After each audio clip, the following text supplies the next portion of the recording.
Protagonizaron un sonado y polémico desencuentro hace meses, pero acaban de sellar las paces. Renfe y Talgo han alcanzado un importante acuerdo que afecta a parte de la flota de trenes Abril, que te cuento en este vídeo.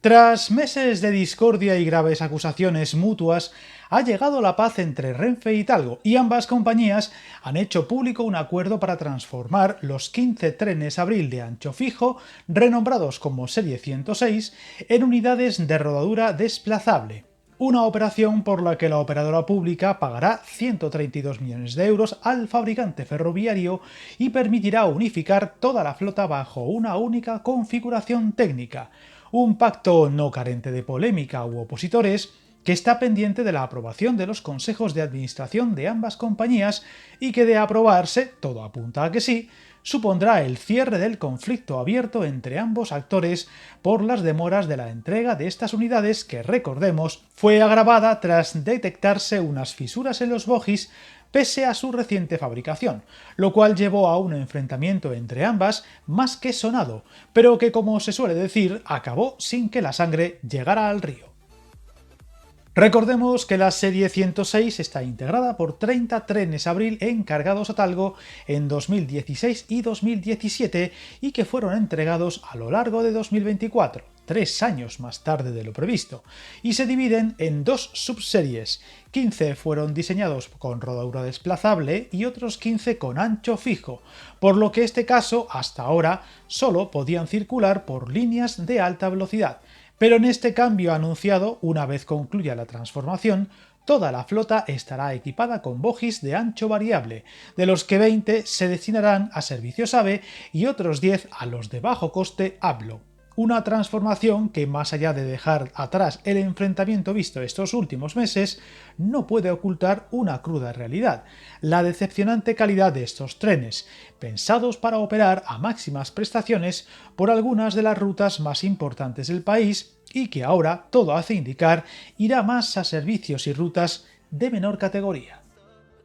Tras este relevante cambio, Renfe dispondrá de 15 unidades de ancho variable más de las que tiene hoy, capaces de circular por cualquier línea electrificada del país, ya sea de alta velocidad en ancho internacional o por la red convencional en ancho ibérico, lo que ayudará a reforzar servicios muy al límite como las rutas a Galicia o Asturias, así como, presumiblemente, añadirse a otras que puedan llegar en los próximos años con estas características, casi seguro que los futuros servicios a Extremadura. También se ha confirmado un detalle muy relevante y que ahondaría en la idea de fracaso de este modelo de tren, al renunciar Renfe a usarlos en Francia para operar servicios hasta París, como se planteó inicialmente tras los problemas en las pruebas conocidos meses atrás. Un revés considerable a los planes de la operadora y que deja en el aire cómo afrontará dichos servicios y probablemente retrase aún más esa esperada ruta, a día de hoy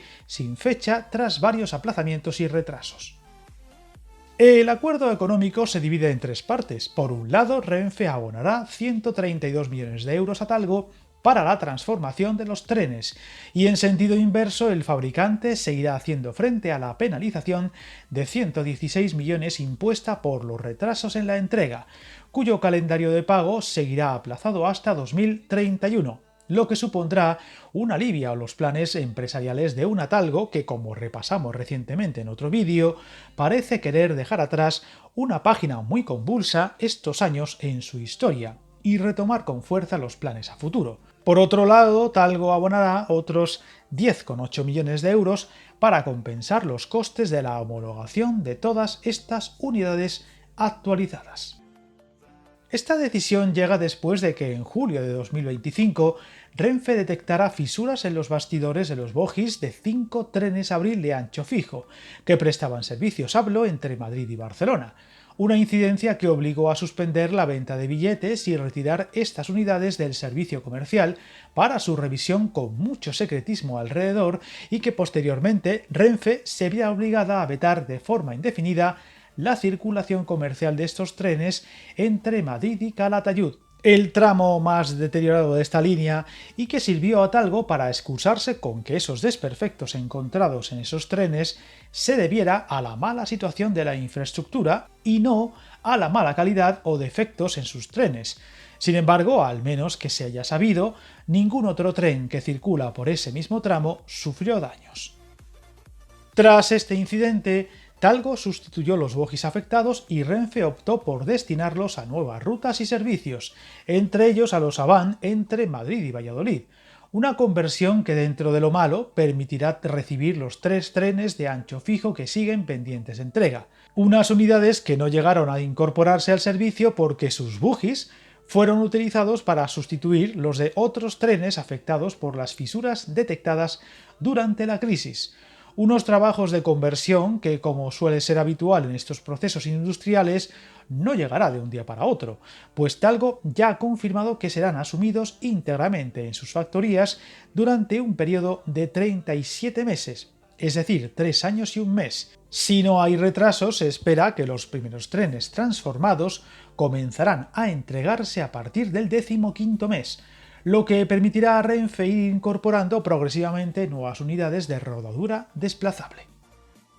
A pesar de la mala sensación que deja esta reconversión de los que iban a ser la punta de lanza de la operadora pública, desde Renfe se considera que la homogeneización de la serie 106 permitirá una explotación más flexible, al disponer de otros 15 trenes capaces de circular tanto por líneas de alta velocidad como por la red convencional, lo que permitirá ampliar la oferta hacia nuevos corredores de alta demanda como los de Galicia, Asturias o Cádiz, además de simplificar las labores de mantenimiento y la gestión de la flota.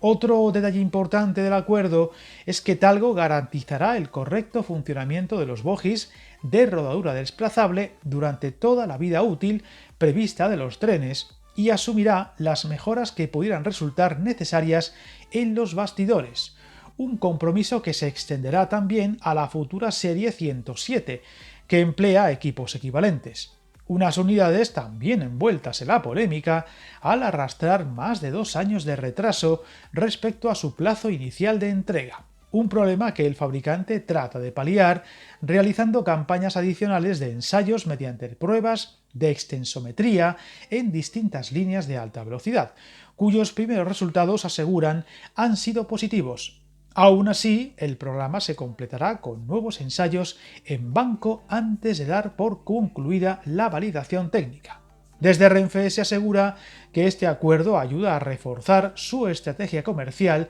de cara a la segunda fase de acuerdos marco que prepara Adif, donde se contempla que la competencia de otros actores como Wigo o Irio o la alianza Alsa-Ecorail llegue a nuevos destinos del norte y el sur de España como Galicia, Asturias, Cantabria, Huelva o Cádiz,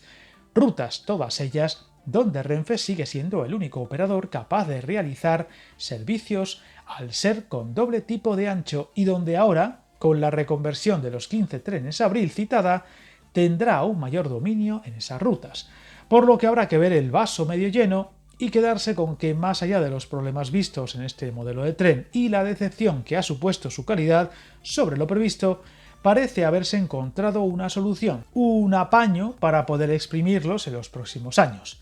Veremos también si el error cometido en su día en Transportes, con Íñigo de la Serna a la cabeza, de encargar un pedido de trenes muy por debajo del coste lógico, ayuda a no cometer errores futuros similares y entender que aquello de lo barato sale caro suele tener razón, más aún en algo tan delicado como la alta velocidad ferroviaria. Suscríbete al canal y recuerda que el camino más largo se inicia con un primer paso.